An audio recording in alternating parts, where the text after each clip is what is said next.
ఇంకొకటి చెప్తున్నా, ఆయనకు మురళీ మనోహర్ గారికి చెప్పేది ఏంటంటే, బరాబర్ రేపు మేము జనం లోపల పోయేటప్పుడు తెలంగాణలో వ్యాపార వర్తక రక్షణ చట్టం గురించి మాట్లాడే పోతున్నాం. నేను ప్రతి సభలో నేను అది చెప్తున్నా.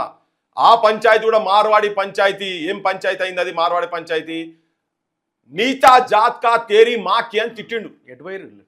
మీరు ఎక్కడ పోయిర్రా? మాకు రోషం ఉన్నది, మా వాళ్ళని తిడుతుర్రు నీచా జాత్. నువ్వు కూడా కింద కదా చేయడానికి ప్రయత్నం చేసిర్రు వీళ్ళంతా చేసిండ్రు. మరి మీరు ఎన్ని పైసలు తీసుకోరు తెలియదు. మేము ఇప్పటికీ కొట్లాడుతున్నాము, మేము ఇప్పటికీ మాట్లాడుతున్నాం. ఇప్పుడు వాడెవడు తెలంగాణ వాళ్ళు 2000 దోస్తే తాగుతాడు ఉన్నాడు కదా, వాడు జిగ్నేష్ వాని పేరు. మీకు రోషం లేదు. ఇప్పుడు మీరు మాట్లాడుతున్నారు మా మీద. వాళ్ళు వీళ్ళు అందరు కలిసే వీళ్ళు కలివిడిగా ఉన్నారు. తాగి పంటారు తెలంగాణ వాళ్ళని, తర్వాత ఉచ్చబోసే తాగుతారని, ఉంచింది తింటారని, మీరు రజాకార్ల వారసులని అందులో మీరు కూడా ఉన్నారు. మేము రజాకార్ల మీద తిరుగుబాటు చేసినటువంటి దానిలలో ఆ పోరాటాలకి వెళ్ళి వచ్చినటువంటి కుటుంబాలకి వెళ్ళి వచ్చినాం. మేము కూడా మాది కూడా అదే వైఖరి. మీరు వాళ్ళతో కలిసి ఉండి మీరు ఇక్కడ అక్కడ ఇద్దరు, ఇక్కడ ఎంఐఎం అక్కడ వాళ్ళు ఇద్దరు, మీరు కలివిడిగా ఉంటారు. మీరు ఏ పోరాటం చేసిరు చెప్పు? ఎంఐఎం వాళ్ళు కబ్జా చేసిరు కదా. మేము ప్రతి వేదికల మీద మాట్లాడుతున్నాము.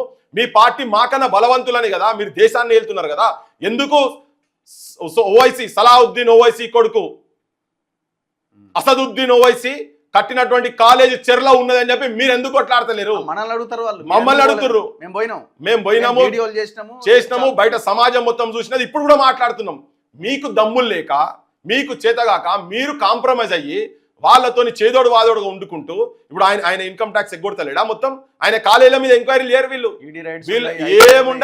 ఏముండయి వీళ్ళ మీద, అసదుద్దీన్ ఓవైసీ మీద ఏం రేట్స్ ఉండయి, ఏముండయి. వాళ్ళు దాని గురించి మాట్లాడరు.